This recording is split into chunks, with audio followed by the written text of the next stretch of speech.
Welcome into the Strick Podcast, Overtime, baby. Is that what it's called? Overtime? OT, baby. Yoink, let's go, baby. Playoff edition. Yoink. God damn.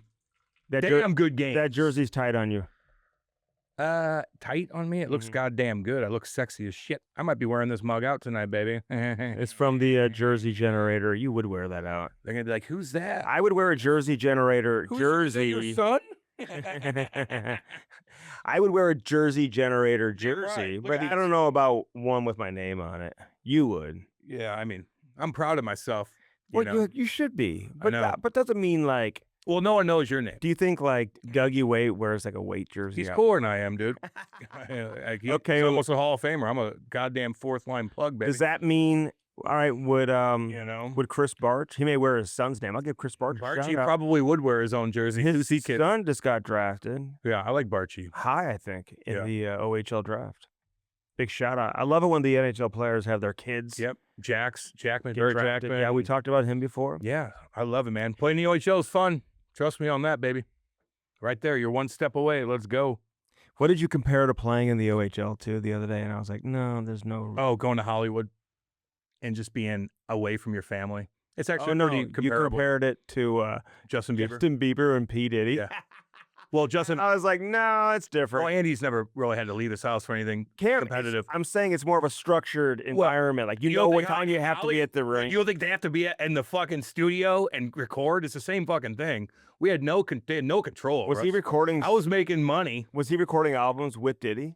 I don't know. But when you're in Hollywood at a young age, man, like you still have a structure. You still got to show up on time or they're going to fire you. But like kids, like back in the day, you'd go on like spring break, like no chaperone. You just go to Mexico or wherever, like on your own. And Like you go missing. now, I feel like all the parents, like that would never happen. Things that Well, change. then even like you go outside and play. Yeah. Nowadays, it's like it's shady. It's just Yeah. different. Everything changes. Everything's Back in the 1900s is different Yeah. than back in the 1800s and the 1500s. And I'm sure if we had like somebody who played in like the 80s or 70s, their junior Hell experience yeah, it would was be even different than hardcore. yours. You know what I mean? Right.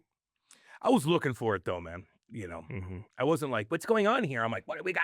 You weren't like, hey, who we playing tomorrow night? I'm like, let's do something. Yeah, I was like that because I had to deal with some monsters. Okay. Baby. Well, I want to make sure that you're focused on What you need to worry the about next yourself. game. You need to worry about I yourself. want you to be focused on the next game. I was. That's why I went from boom, boom, boom, boom. You know what I mean? Yeah. I did enough to be able to be okay, but I was distracted like no other. It was different, man. It was different. Would I want my kid to go fucking live like that? I mean, what I did, like, ooh, I don't know. Great hockey last night. Do the Damn good hockey. playoffs ever disappoint? Sometimes there's boring series. There is occasionally, but for the Yeah. most part, From what I've seen now, everything's been pretty entertaining. Like every single series, except for the Florida series that hasn't started yet. Like, let's fucking when go. do they get going? Next Jesus, let's wait. Keep waiting longer. Yeah. I mean, there's guys that are going to play 2 games, and then they're playing their first game. What's that all about? Is it something with their... Is Dude, it something I don't know. in like a concert or something? Maybe, yeah. A lot of times where you see like how spread out certain series can be when there's 2 days between like every game, which I hate. You know, even in the So do I. St. Louis series, you got games 1 and 2 on a normal schedule. I asked a bunch of players about this. You think they want to sit around and wait for another No. 2 days to play? No. No, they want to play Keep every going. other day. Let's go. They want to play every other day. Yep. To a man, each and every player that I asked about that said that. And I didn't know what they were going to say, because sometimes if you have injuries, it can be a blessing when you have an extra day to recover, or if you're waiting for a player to return. Maybe, but an extra day, like really, what is that going to do? You If I'm Tampa, I'd be like, and you've got like guys like Matthew Tkachuk. Tkachuk is playing, by the way. I don't know if that's out, if that's official. It said that it's game time decision. He's playing. So what I saw on social Yeah, media, so he is playing. He Okay, is good. playing. And We figured that. I think he's known that for a few days now. Yeah. And I think it was going to be up to the coaching staff to decide. But that certainly played into their favor. If I'm Tampa Bay, I'd be like, what the fuck? Let's get this series going. Yeah, And no wait shit. for all their guys to get healthy. Yeah, exactly. Let's wait another week. Let's wait till Ed gets back wait too. 2 more weeks. All right, so listen. What do we got? What do you want to start? Blues and... We can start Blues in Yeah. Winnipeg for sure, man. I mean, Yeah. great series, great atmosphere in Winnipeg. I'll give it to the Winnipegians. Haggers? What are Them Haggers? they are loud. Yeah, they are. Of course. Although there were times during the game where it just sounded kind of quiet too. St. Louis is going to be super loud. They get up for the playoffs. It's always a great energy, great atmosphere back here in St. Louis. But Winnipeg, man, they get all the people outside the building, all these Canadian cities. It's like a thing now where they all show up and watch the game downtown. Personally, if I wasn't going to a game, I would rather watch it at a house or even a bar versus being in like a downtown Sure. on the street. I get that. On a big screen with like thousands of people. 45 degrees out, but that's like, 95 degrees for them. So they're probably like, this is great to be outside for once. Nobody's wearing a coat. Nobody's wearing a coat. They're wearing like shorts and it's like 40 degrees out. Like we'd be so They've got miserable. sunglasses on. They're a different breed. They're up in there. like tank tops. Then sometimes you just want to be around. You want to rally Yeah. around a team that you've been, rooting for so long. It just hasn't done much in the playoffs. They've been so successful in the regular season. Yeah. Winnipeg looks good, Andy. No, They're good. Okay. They- They're pretty damn good. They're really good. Okay. And what makes them so good, and listen, it's a combination of the goaltender. I know it may look like, if you listen to this week's episode, like I'm not giving Hellebuck the necessary credit. Yeah, you are. Because I am. Like, You he's a are. great goalie. Like, Yeah. when you look at his I'm stats. fine with that. But he's got a hell of a team in front of him. It's no different than Marty Brodeur, all those years where he had amazing numbers consistently year after year after year. Or, Patrick Waugh. Patrick Waugh hardly ever played on teams that weren't a Stanley Cup contender. Look at all those great teams he played on in Montreal. Then he came over to Colorado. Jeez. Loaded. Great teams. Yep. And great teams need a great goaltender. So it was a perfect match for Jersey, Colorado, Montreal, whatever team we're talking about. And same thing here for Winnipeg. The difference is Winnipeg just hasn't been able to put it together in the playoffs. They haven't had that long run. I think back in 2017, they went to the conference final. But it's been a while. They've been getting kicked out of the tournament in the first round every year. So, this is another opportunity. But they just lock it down, man. Their defense, how hard their forwards play, Man. how committed they are to the defensive side of the game as well. Combining that with the goaltender, I mean, they just have the makeup of what looks like a team that could go For a long- the distance Yes. here in the Western Does Conference. Scheifele ever get off the ice? What did he play last night? And it might be 19, 20 minutes. We'll look that up. But I see him out there. I feel like he's out there every single shift. And what does that mean? Well, obviously, he's not out there every single shift. That just means he does something every shift. He has the puck every shift. Him and Connor find each other in so many different ways. It's incredible. Not to mention, when you got guys on defense that will put you downtown Chinatown, like Logan Stanley did to Jordan Kyrou. Oh, my God. And I give Kyrou props, man. He popped right back up. He's like this. Couldn't even breathe. Couldn't even breathe. He goes to the bench. Ray Burley's like, kaplop, kaplop. Like getting him back, getting his lungs Getting back the going. airflow Get the going. airflow going because he was fucked up. He didn't miss a shift. He goes back out there and plays a pretty decent game. But Logan Stanley, holy shit. That was a clean sit down, Yeah. I stole part of your soul hit. And anytime that happens to you, man, like anytime you look at a guy that hits you like that, even for me, if I know I could beat that guy up, I look at him in a different way. I always look at him like he's got a part of me. Yeah. It's really weird. It No, I sets mean, you it's a back. great step up. He Those got are a penalty great later in the game, For which cross-check. cross-checking Don't on cross-check. Jake Neighbors, Yeah. like the third cross-check. I don't like those penalties. Sometimes I Yeah. wish they'd let that type of stuff go. Agree. If the play's kind of delayed and the puck's kind of jammed You're between battling. a skate and the boards, and you're just Battling. trying to create a loose puck and Yeah. get the puck back. But no, that was a great hit. Listen, I've said that about Jordan One of the Kyrou best several hits I've times. seen. How this guy never misses a game. Doesn't. He'll take a hit. He'll come back. I didn't feel like he was the same player after that. You know what I mean? I thought he had some dangerous chances and some good looks on the power play later in the game where, he looked like, he was dangerous. He was putting the puck on net and getting the puck in shooting situations, creating, moving his feet. 5-on-5, I didn't notice him a ton. It's I didn't interesting notice a lot of people because 5-on-5. when you look at the Blues right now, like even when they pull the goaltender, they're just not even getting possession of the puck and really getting those high-end scoring chances. And they don't even have to be high-end, but the puck isn't getting to the net where you're outnumbering Winnipeg and maybe finding a rebound because that's how you're going to get a puck past this goaltender. I also think that the Blues when the Blues were at their best during that 12-game winning streak, their D were so active. Mhm. Broberg to even Tyler Tucker to whoever, Fowler, they're just keeping pucks alive. I don't see that aggressiveness Yeah. of the D. Maybe they're not as confident. Broberg's been quiet. He's been really quiet. And maybe Winnipeg's doing a really good job of hindering that Mhm. kind of movement in the offensive zone. But the Blues have to figure that out. They got 2 days. They got to figure out a different game plan. Yeah. They're letting in goals late.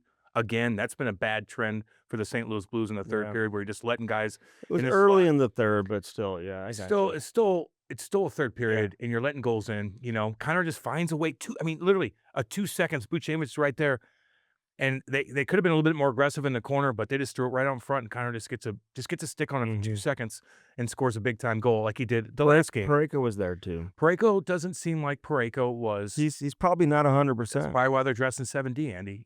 They put Tyler Tucker in. They took Matthew Joseph out, so they played 11 forward, 7D. Do I like that as a forward? No, because I'm the one sitting out usually. But it does get a little scrambly for forwards. Yeah, you want some of your big boys to maybe get some more ice time, but then like your WTF line with Walker, Faksa, and Toropchenko, who've been the most consistent line all year, now they're kind of scrambly a little bit. They don't find their groove. So I don't know how to think of that. What do you think? Make out of the whole 17? Listen, it's if they won the game, we wouldn't be having that conversation. But they didn't. You know what I mean? So like, I don't love it from the standpoint that. And let's just throw Parayko out of the equation and say that's not why they put in a 7th D, and that maybe they wanted to get Tyler Tucker in there because it is a physical game. Yeah. They wanted to get some extra size. I think maybe you just need to make a tough decision and somebody has to sit on defense. You know what I mean? Matthew Joseph is probably your easiest player to sit offensively right now, but in a game like this, he can skate. Yeah. He plays with pace. Kind of gets involved after the whistle, isn't going to like fight or scare anybody, or he moves his feet, man. He does. And like, he can disrupt things a little bit, but he can at least get pucks in and get off the ice. Listen, you want to find ways to get your forwards extra ice time. I'm not going to second guess the coaching staff from that standpoint, but I just feel like, just from talking to players over the years, nobody loves it. I don't think the defensemen love it when you play with 7D. They looked a little bit out of sorts. Yeah. You're playing with different partners. Yes, man. It's kind of musical chairs for who Ryan Suter's out there with. Maybe Letty one shift, maybe Tucker another shift. They had a good thing going with 6. If it's because Parayko's injury, he still played over 20 minutes, but no one's playing significant minutes on the back end right now, especially last night. I don't love it. But it is what it is. The Blues got work to do. That's the bottom line. But they need their big dogs to come through, right? When it matters the most. Yep. And I know they had good games. Kyrie scored in the first game. Thomas scored in the first game. Shen had a nice deflection in game 2 that, if that gets past Hellebuck, obviously the tone's a little bit different right now. Him and his brother went at it pretty good. They were going at it. And I love seeing that. God, yeah. I love seeing that. And you know what? Braden Shen had a unreal hit on Adam Lowry, where he put him down. That's a big boy, 6'5", 200. I thought it was going to break his. Plus. I thought his knee was going to pop out. Adam Lowry kind of caught his knee. Oh, really? Yeah, just like, woo, that was Schenner got him, man. Yeah. But I will say that you look at these teams with the forward group. Adam Lowry's hard to deal with. Josh Anderson is hard to deal with. Fucking our boy up Foligno with Minnesota is hard to deal with. Those types of players. Those kind of big guys. Do they put up a ton of points? No, but you notice them. Like the Blues just don't. They don't have that big forward that just kind of causes chaos. Right. Am I wrong on that? Foxa should be that guy. Maybe he once was earlier in his career, but just doesn't get around the ice like as much, right? Like Lowry can. Lowry gets in there. He's in everybody. I thought Lowry should have scored earlier in the game. He had a great opportunity on Binnington. Binnington made a great save, and Binnington was unreal. He was awesome in that game. Awesome in that game. He's keeping them in the game and giving them a chance, but Lowry just couldn't elevate the puck enough to get it under the bar. He had a lot of net to shoot at, and it was an aggressive play by Binnington to come out and make the play. So, the Blues power play gets another power play goal. Snuggerud, I thought Snuggerud, it's one of the best games I've seen him play. He might have been the best Blues forward. He made some unreal passes. Yes, he did. Both on entries and also some like cross ice spinner backhand passes. I'm like, for a one-timer, and actually, they weren't even ready for it. You know this. That's confidence. Like most young kids coming in, first couple playoff games, like they're just trying to survive. Yeah. They want to make sure they're in the lineup the next game. The last thing they want to do is make a mistake. This is why and where I think, like living with the captain of the team, this makes you feel comfortable. For sure it because he's got his back, Shen does, and he's telling him, hey, you be you. You go out there and play with confidence and make plays. Make that play. And Montgomery's great with that too. Yeah. He gives these young kids a ton of confidence. But he looked dangerous. Even before his goal, he had a one-timer that maybe just missed where he missed about 4 feet. Well, I just heard the glass. I just heard the glass. No, it missed 4. And then he's like, he takes his stick and he goes, did he then let it sit? Then he goes right back to me. He goes, yeah. Wham. But they're gonna need to know because if you watch on the Blues power play, how they're defending Bolduc in the slot. Like Bolduc has scored so many goals in that area the last Little month of the bumper. season. Mm-hmm. They're giving him no time, no space, and they know the Snuggerud can shoot because he came in with that reputation, but he hadn't done it yet. He really hadn't had that many chances to get his shot off in that area of the ice, really since he played his first game. We've seen some chances off the rush and maybe around the net. He's had some breakaways, but that's his bread and butter. It's his shot. And when you see him start becoming a consistent scorer in the NHL, that's how he's going to score a lot of his goals from that area of the ice. So it was a great pass from Buchnevich, and it was good to see him bury that. But outside of a couple of guys offensively, nobody really stood out. And I agree with what you're saying about the Blues defense. I mean, look at how many goals they scored during the regular season. Look how involved they were Big time, in the attack during that 12-game winning streak without Parayko. Yes. Fowler, guys like him, guys like Falk, Broberg was a big part of that 12-game run. So we need to see these guys get back to playing with confidence. But it's tough, man. There's a reason why Winnipeg was the President's Trophy winner, the best team in the most difficult division in the league. Like, they're really, really good. And they look comfortable in these low-scoring games, man. When it's 2-1, they just look like they've got the game on lockdown. And they're super confident in that situation. They've been doing it all year long. All year long, man. Yeah. They're big, they're strong, they're fast, and they're missing their two best players. We're missing Dylan Holloway, it's a big factor. Forecheck, just aggressiveness, emotion, all that kind of stuff. But Winnipeg's no joke. But I'm not counting the Blues out. You're gonna come back home. I trust Jim Montgomery's got a couple days to figure out a couple schemes that they're going to do a little bit, maybe tweak the structure a little bit. But I'm not counting the Blues out. But it's been two pretty decent games. The Blues could have won both those games. Winnipeg was a better team, for both games. But the Blues were still right there till the end. Yeah. And that's something positive that you can go into coming up here. When you're playing against a team this good, who's this structured and this hard to score on, because they led the league in goals against too, right? Yeah. You just can't hesitate to put pucks on net. Just throw it on net. Get like, something dirty. You're trying to make plays that make the next play, that lead to a goal. You can't pass the puck into the net. You're going to have to shoot, get bodies in front, and try to get some ugly goals against this guy. Because they've shown that, hey, when given the opportunity, they can score on Hellebuck. Even when he sees the puck, they found a way to shoot high and get some goals past him. But that's tough. I really felt like we all know that, hey, if the Blues were going to win this series, they're going to have to win a game in Winnipeg, baby. Yeah. And they had two games that were right there for them in the third period. Third period. So maybe that's a positive. They haven't lost in 12 straight here at home. So they always say you're never out of a series until you lose at home. Yeah. Game 3 obviously is pivotal. I felt like, I'm not going to be a phony, I felt like that was a must-win for St. Louis last night. I know. But now I'm going to say Game 3 is obviously a must-win for obvious reasons. So that's the Blues. That's the Winnipeg Jets. Yeah. It's a fun series, although they're down by 2. Yeah. But then we go to Montreal and Washington. Washington. I like this Montreal team. Don't get me wrong. I do. They are. I like them. They're fun to watch. They're not very big. No. Suzuki's fucking good. Yeah, a nice little just fucking chilled front. Like, okay, I'm going to wait for traffic to move, then I'm going to score a goal. I like this Montreal team. That would have been a huge win. But who shows up? Andy. I know. The man. The man shows up. Fucking Alexander Ovechkin. All game long. Put Caulfield on his ass. He came out from the beginning. Ovi's like, no, I'm not done. Mm-hmm. I didn't know what to think of Ovi going into the playoffs. Is he worn out? You broke your leg. Now you have all this pressure. You got cameras on. You got Greta following you around. You got everybody's. It's all about you. Cameras in your face. You're doing podcasts out the wazoo. And all of a sudden now you're like, boom, I got to go back into playoff mode. And he does it. And he finds a way at the end in the overtime too. That's his first ever career overtime. Isn't that crazy? In the playoffs. His goal scoring numbers in the playoffs. Washington for years had trouble getting out of the first round. They had their run obviously in 18. Well, they ran into Crosby a lot. Yeah. So he doesn't have as many playoff goals as you would think. I think he's tied for 13th all time, which is still high. 13th? Yeah, something like that. I think he's got 78 or something like that. Okay. Still a lot of playoff goals. It's a lot. But it's doesn't have a ton of game winner. That's his first ever overtime. I was surprised to see that. That's the exact same play that he scored to break Wayne Gretzky's record last night on the entry and on that pass from Tom Wilson. The exact same play.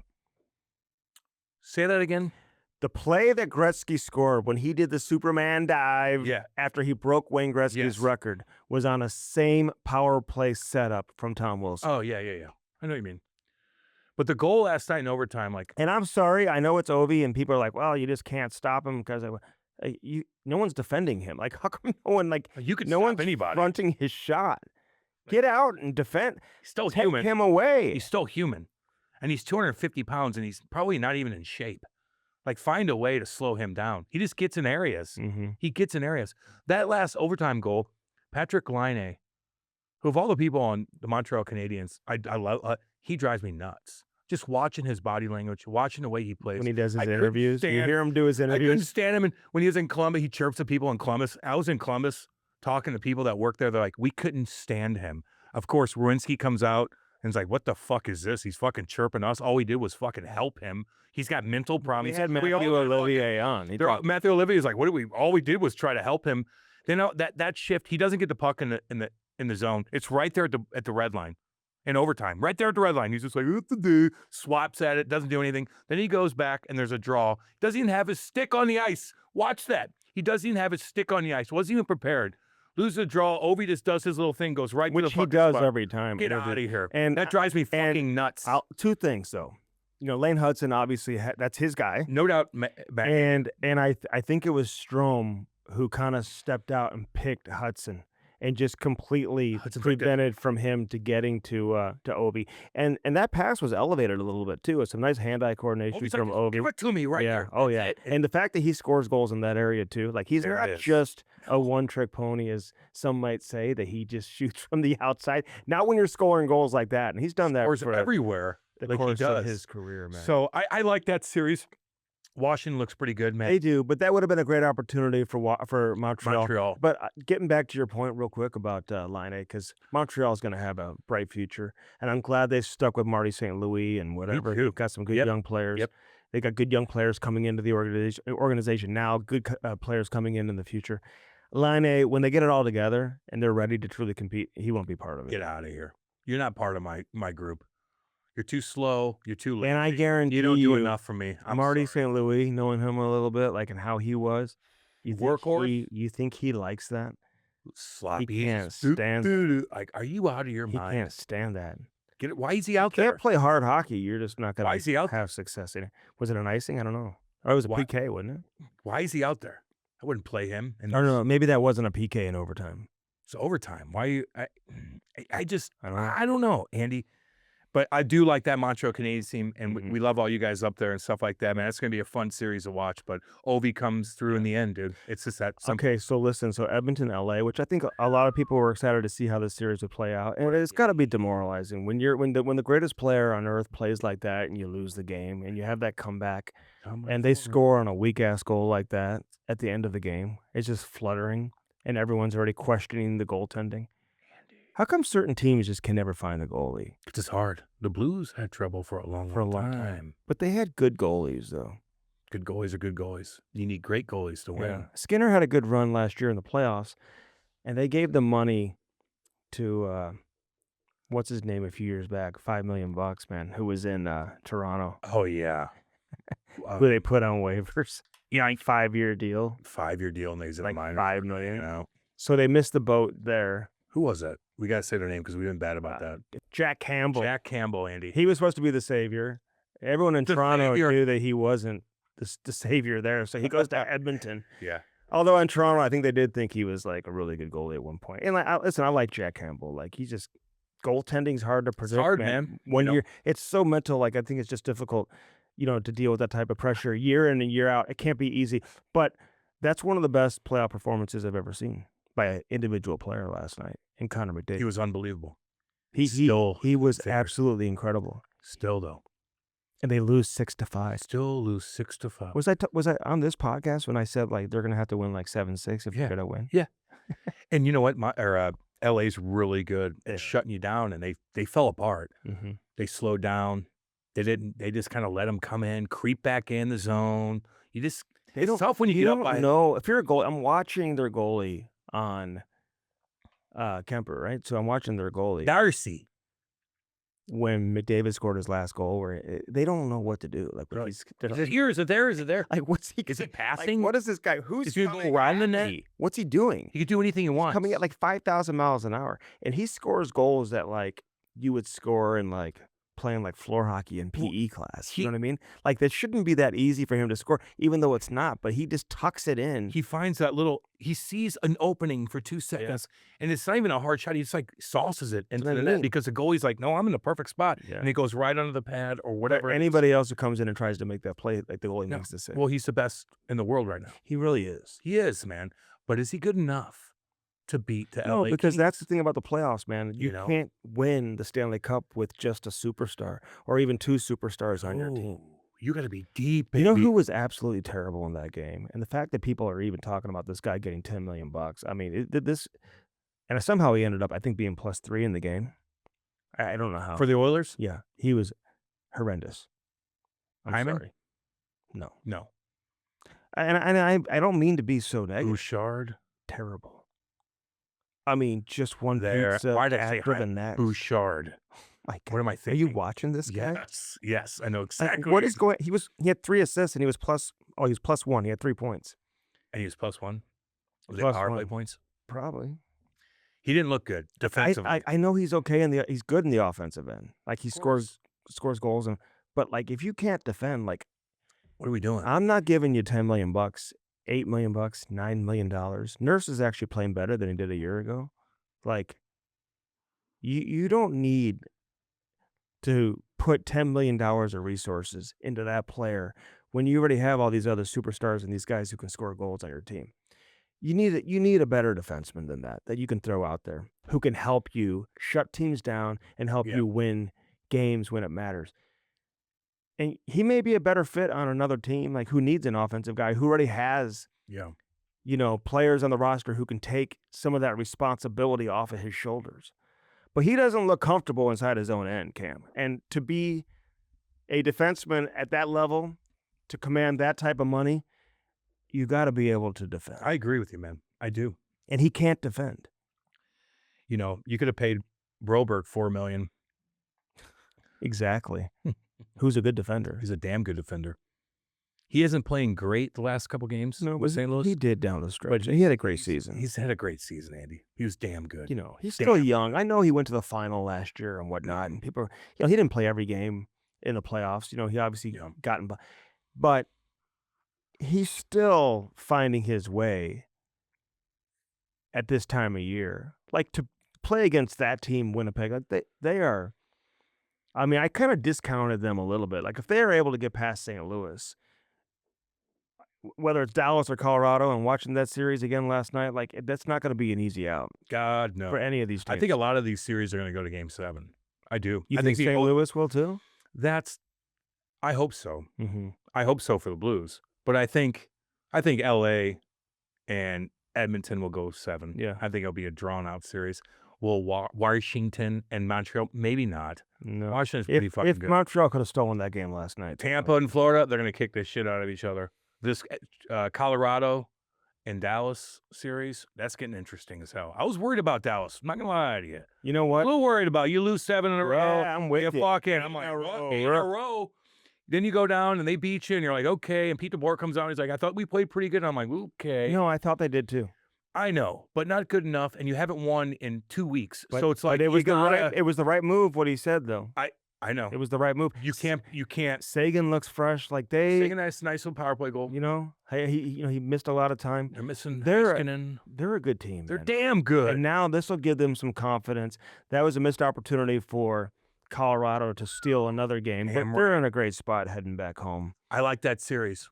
I like both those teams. But you know what? Getting back to the Toronto-Ottawa series real quick, because if Toronto is able to eliminate Ottawa in 4 or 5 games, and with as late as this series is starting for Florida, they're going to have summer vacation. Hey, and if that series goes as long as we all think it's going to go, killing each other, how long is Toronto going to be sitting there and waiting for their next opponent? Shit, weeks. Like months. He's going to be hanging with Bieber and doing that. Might be bad for him. That's what I mean. They're going to lose their momentum. Yeah. They're going to be going to concerts and things are going to pop up. You're in Toronto. Yeah. They're going to want to pump your tires Hey, up. but a lot of the Canadian media, like that I've talked to, we had Mike Johnson on obviously this week, God, he's good, by the way. and doing like other interviews. When you bring that up, like everyone thinks like Ottawa really has a strong chance here. Like, I mean, they're gonna have to be way better than they were in Game 1. I don't know. David Perron can't be their best player game in and game out, and he was in Game 1. So So on at the refs, got to calm down on all kinds of different things. a lot of guys were though. Yeah, no, they're getting penalties, stupid. Mhm. If they tighten that up, it's going to be a cleaner game. If they can play him 5-on-5, Brady's going to do his thing, dude. yeah, and they haven't played at home yet. It might be a punch in the face contest. I hope so. No one should expect Ottawa to win that series anyway, but if they can stretch it to Stretch it out. 6 games or something like Stretch that, it out a I little think bit. that would be kind of a win. You know, the season's kind of a win for them anyway, getting into the playoffs, getting a taste Just like of the playoffs. Blues. I look at the St. Louis the same way. Same way, man. You don't want to go out in 4. You know what I mean? No. Talking to Jammer the other day, he thought the season would be a failure if they lose in 4 or 5. Like, I disagree with that. No, it's already, I don't- it's already a positive. I think so. Just the fact that they got in, how they got in. For sure. Get a little But- playoff money. Let's go. You know, Jordan Bennington still got it though. You just want to He made some big time You want to see him get a chance in another playoff year to really have a chance to carry this team to a deep run. You know, What about, okay, we're just flying through this. This is like we do a little overtime. We're going to shoot the shit for about 45 to an hour and just give you everything we got, baby. Jim Rutherford, Vancouver Canucks. We just talked about Mike Johnson. We talked about New York Rangers. We talked about the Vancouver Canucks, a drama-filled season with the Vancouver Canucks. Unnecessary drama. Don't understand Can it. you not see why there's drama when Jesus. you see him talk and have a press conference? No shit. Now you know why there's drama. How old is he? I don't know. And I like Jim I do Rutherford. too. He's been on it. We had a great conversation with him when he came on the show. He was fantastic. But What's he doing? at the same time, it's like, are you trying to protect yourself by throwing it out there that we may lose Quinn Hughes, but it's not our fault. It's because he wants to play with his brothers. Are you trying to like take all the pressure off of you and off of the organization Sure. by saying that publicly? Even though some people are like, he's tampering, it's soft tampering, whatever. Like, New Jersey's like, we don't give a shit. Hey, we'll trade for him. We'll find a way to get him here to Jersey It's anyway. easier to get one than two, you know. But, you know, at the same time, as foolish as the comments were, he didn't need to say that. And who knows what's going to happen with Tocchet now. They're not picking up his option or exercising his option. So obviously they want to negotiate an extension with him. And we'll see if they can do that.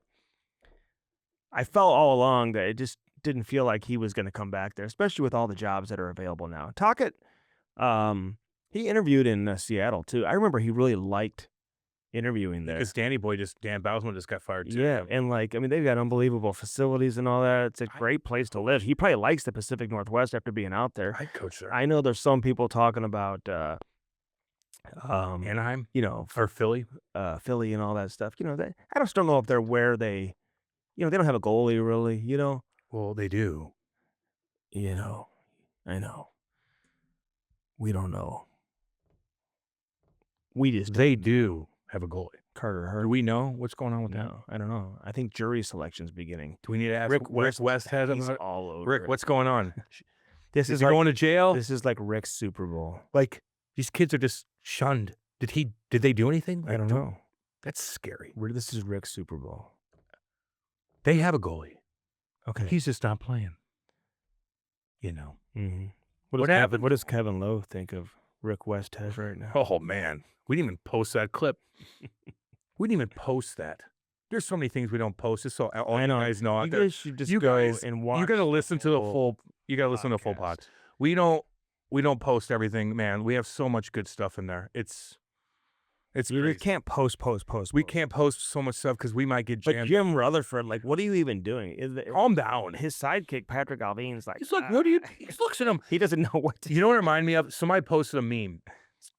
Remember when Yeezy Kanye, who sucked his uncle's wee-wee off? Okay, we don't. I'm just telling you. Remember when Kanye West? Is that true? I saw that That's what he from fucking 50 Cent tweeted. Let me say something yesterday. right quick. Kanye, who did his uncle, was hanging out with Mike Myers right after Hurricane Katrina, and Kanye goes, "George Bush doesn't like black people," and Mike Myers is like, "What?" Like, that's the same reaction I saw with Jim Rutherford and his sidekick Patrick Alvin. Patrick Alvin. He's like, calm down. But didn't lawyer. it seem like he's trying to protect himself? And then he said this franchise can't afford to lose Quinn Hughes. But can I just say this, though? And I love the Hughes brothers, and I think they're very talented, and Quinn Hughes is unbelievable. Yeah. And you want to see Jack. He's unbelievable. You want to see Just Jack. so you know. Incredible. Unbelievable. Unbelievable. He's one of my top fucking players. If I had I'd pick him. If I was in a league with like 7 teams and I had the 7th overall pick and everybody else ahead of me took McDavid and Draisaitl and Matthews and McCarr, McKinnon, and I got stuck with Quinn Hughes, I would still feel like I was at an advantage. I'd be like, oh my God. He's that's unbelievable. fine. I'll take Quinn Hughes. So you want to see Jack stay healthy, but I mean, I don't know. Like, you don't have to all play together, do you? I mean, maybe. I guess if you want to play together, you're just you're asking for failure at the same time. I agree with that. You know what I mean? You're too much. It may be too much. It's not basketball. What if you don't win? What if it's a distraction? What if it's hard? What if you don't have the rest of the team around you? What if all the team is just gonna be like, it's all about the Quinn brother, the Hughes brothers. It is anyway. I play for the New Jersey Hughes. It is anyway. I know. So I just wouldn't force that issue. Let it happen organically. It doesn't work that way when you're a superstar, man. You got to think too. You think they should all just want to play together? Yeah, they do. And yeah. And I could see why they would want to, for the family would want them to. When you're that good, you could decide your destiny. Of course. When you're a hockey player, like I got traded. I got this. But if you're good enough, man, sometimes you could put that little fucking 100%. 3 guys together, your brothers. No, he could pull a Matthew Tkachuk and get there. You have 10 to 15 years at the most, basically, to fucking figure out what you want to do with your NHL career. So if you want to play with your 3 brothers and you can get it done, get it done. If they're going to trade him, nobody's going to trade for him based on the package you're going to have to give up to get him without having an extension. Which would be out. And he's not going to, if he wants to play with his brothers in New Jersey, he's not going to negotiate an extension with anybody except New Jersey. If they want to trade him, they want to go down that road, they have no choice but to trade him to New Jersey. And if they want to hang on to him and lose him for nothing, then that would obviously set the franchise back too. And, then he'll just walk and he'll go sign with New Jersey as a free agent. Unless they're able to find a way to get, what's the better play? Is it for Quinn to go to Jersey or for Vancouver to try to get the other 2 Hughes over to Vancouver? You mean the American boys? Yeah. Yeah, they want to be in Jersey. They're American, but they were all raised in Toronto. I don't know. I'd play in Jersey. I liked it there, man. They got a young squad. You're right by New York City. You don't have pressure. You don't have what's going on with you and so and so. Vancouver. Like they're fucking asking that in the locker room. They don't fucking do let anything. me just say this. Are you too. kidding? Can I just say this? How's your relationship with your friend on the team? Like they don't. 2 things. Like come on. If Hughes is leaving, Tockett's not staying, and if Tockett's leaving, Quinn Hughes isn't staying. So those 2 go hand in hand as well, from what I understand. Like if you're Quinn Hughes and you lose Tocchet, he's not staying there. And if you're Rick Tocchet, why would you sign a long-term extension when you don't have your best player? If you don't think you're going to have your best player? Your best player that controls the whole game. Who's like on the same page with you. But if you're Rick Tocchet, where do you want to go? Philly? Not for me. Like from a player, as a tough guy, you're goddamn right I'd play there. As a coach, nope. Seattle? Okay. Chilled out a little bit. Yeah, you got some hippies and some political stuff going on. You got some fucking, a lot of liberals up there, a lot of fucking, drugs and whatnot. Whatever. There's drugs everywhere. Anaheim, I'm like, God damn, boy. What's up? That's a very You got a young team. Job, all of I'm in Anaheim. Travel's tough. Okay. Do I get pressure from the media? Fuck no. You're walking the sandals on every day. Like that. All that stuff coexists, man. It really does with your decision. With some really talented young players. And not to mention, like, if I'm Rick Tocchet, you don't think you can get Trevor Zegras going? I think you can. Maybe, yeah. Or you move on from him. Or if you move on from him. But if you can't get him going, then good luck anywhere else. You know what I mean? So, Anaheim. I could see Verbeek and Tocchet working well together. Sure. Yeah, Philly, so though, oh my God. Columbus fired their strength coach. Why? I don't know. I don't like hearing that. I don't know. The strength coaches work their ass off. Like it's like you fire a trainer. Usually when you fire a trainer, they're doing something. I don't know. Kind of like what happened with us and the Devils back in the day. Well, when like the equipment people get fired and stuff like that, There's something. it's because the general manager does not like them or Because something they're they're doing. Yeah. doing something. Rarely is it like performance. I mean, if you're good enough to get the job, you're typically good enough to do a good job. Trainers stay for a long time because they're all pretty goddamn loyal. I know a lot of trainers, man. They're the most loyal guys going. They really are. Strength training is a little bit different. I'm just talking about trainers in general. They're all pretty loyal guys. So I don't know. Maybe he has a different plan, and he wants a different plan. I don't know. The bottom line is, hockey's pretty damn cool right now. It's loud, it's fast, it's physical, drama. I don't know. What do you think of Dylan Larkin's comments? About Stevie Y not doing anything at trade deadline? I think Dylan Larkin's like, God damn it, I'm fucking pissed. I'm a pretty damn good hockey player, and we've been stagnant for a while. Why didn't you do anything? Is Detroit not attractive? I've been to that rink. Got a coach. That rink is the most beautiful rink in the whole league. Just beautiful- so all of y'all know. Beautiful rink. It's the most beautiful rink in the whole league that I've witnessed. Certainly I've been everywhere. One of them. It's beautiful. Yeah. Detroit loves you. Hardcore city. They cleaned up that city, man. Yeah. They did. Fucking, we were walking around downtown, dude. We went to nice little restaurants right there. It still got its problems. I get all that, but they're doing a lot to really build up. No, that it'd be a city. great place to Fuck play yeah. and win. Ton of history. Original six. Original six. Dylan Larkin's pissed. Do something. I like it when hockey players I like that. speak up. Especially about that. Especially when it's like a GM that like is royalty inside the you organization. I saw Stevie Y. Eisman there, and they were going through a shit time. And I looked at him, and I looked at his face, and I'm like, I was going to go say hi to him, but I was like, no, I'm not. He just had a lot of stress on his face. I'm like, good God. Dylan Larkin, though, if I'm him, I'm like, no, why didn't you do anything? We're right there. Mhm. Like, let's get over this hump. Yeah. And he didn't do anything. Because the narrative is always going to be about the players. He's the captain of the team. There you go, Andy. And he's probably like, That doesn't bother "Fuck, me. they don't do shit to help us, to Fucking- support us." Now, they gave him a coach. They did change the coach, but They need players, man. They need players. And he needs players. He needs We players. saw, What are you like, doing? people already respected his game. He's been a good player since he got into the NHL. But, I think his reputation went up a notch after that Four Nations, I too. agree. People saw what you had. He's like, whoa. I'd take his ass in a God heartbeat. damn right I would. I don't mind that at all. So he's like, hey, listen, you want my honest opinion? I don't mind. And you know what? He's the one guy on the team who can say that. You know what I mean? Of course. Like, other guys can't come out and say that. No. He he's a big can. boy. And That's what are you what the big going to do? boys What are you do. going to do? What are you Trade him? gonna do? That's why he did it. He's like, no, I'm in a good spot here, man. What are you going to do to me? I'm the leader of this team. You need to do more. That's Stevie Y. Eiserman he's talking to. He's an intimidating guy. I'll tell you that right now. Big dog. Good for you. Doesn't bother me. They're fucking, if I'm a Detroit fan, I'm like, good for you. I'm going to support you even more now. You know? If you're Stevie Y. If I'm a What do you think Stevie Y said? fuck. No, Stevie Y's probably like, yeah, I wish we heard more from Stevie Y. I agree, dude. Like, That's I know he's like that cryptic. you're a legend and everything, but sometimes Man. when you don't ever talk and you don't have success, I think you it get- gets mistaken to be arrogance and like you're above and 'Cause it better than everybody It's else. a boils up, and then Yeah. boom, it pops. Like, let people what's going on? understand your thought process Yes. and why you've made certain decisions, where you're at. Because when he does speak, remember he came out on that rant about COVID and stuff like that? Oh yeah, I love that. Like, when he does speak, he commands the room. He makes great points. He's a very good public speaker, I think.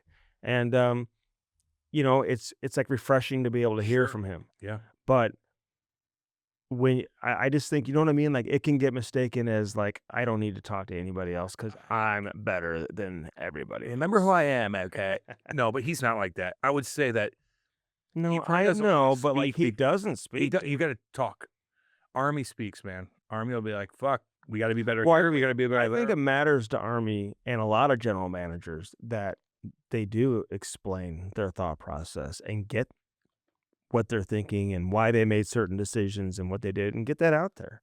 And I think it helps everyone understand. That's why Army's so popular here, and that's why Yep. I think fans appreciate him is because he will tackle certain issues and topics and meet them head on and explain himself. And there's times when fans get really frustrated with him and they course. jump him and they attack him and hears all of that. He hears everything. Probably doesn't love it, but you know what? He'll always give you the answer that you may not always want, but he's gonna honest. give you an answer. And it's not belittling. He doesn't talk down to the fans. Mhm.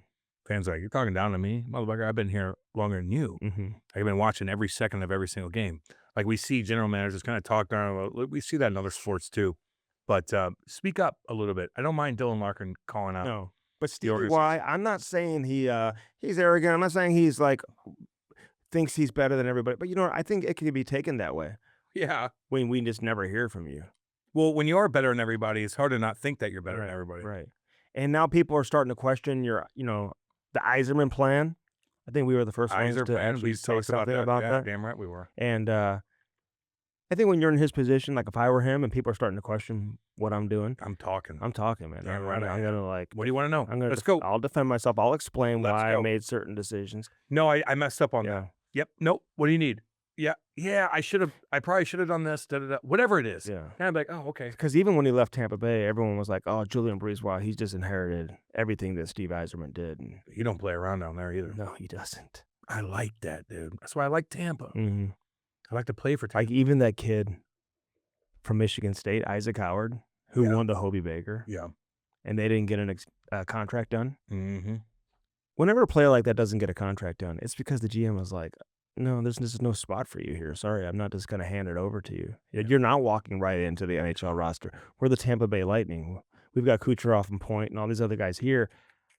I've got no place for you. You may have to play in the minors." They're like, well, I want to win a championship again. Yeah. He's like, It's always I'm going back to school to win a championship. But I will say, like with this Tom Wielander kid, out of BU with Vancouver. That's the kid that said that, right? No. Okay. I think the way the organization is like approaching it, they're almost like, well, what are you going to just go back to school over this little bit amount of money? Like the kid's like, yeah. And then guess what? I'll go back for my senior year too. And then you'll never see me play in your uniform ever. Yeah, I know. So like when you see players who were drafted after him getting all their A bonuses and getting what they want from organizations like Chicago, and you see how Vancouver is handling the negotiations here. This is a kid who's not like demanding that he comes in and plays in the NHL. He's said that he'll go to Abbotsford and play in the American League this year. You drafted him high. I think he was 11th overall.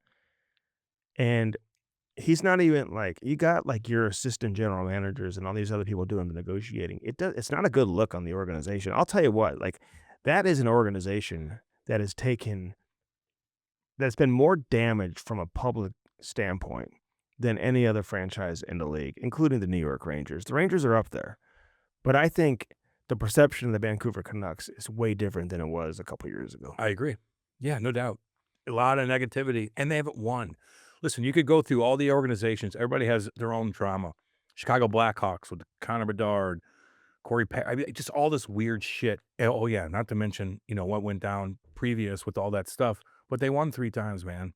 So they have a big lull right now. But god damn, you won 3 fucking times in 6 years, whatever it was. Like you did your thing. Vancouver, when you haven't won and you have drama and people are leaving and you don't know what's going on, it's not a good look, man. It's tough.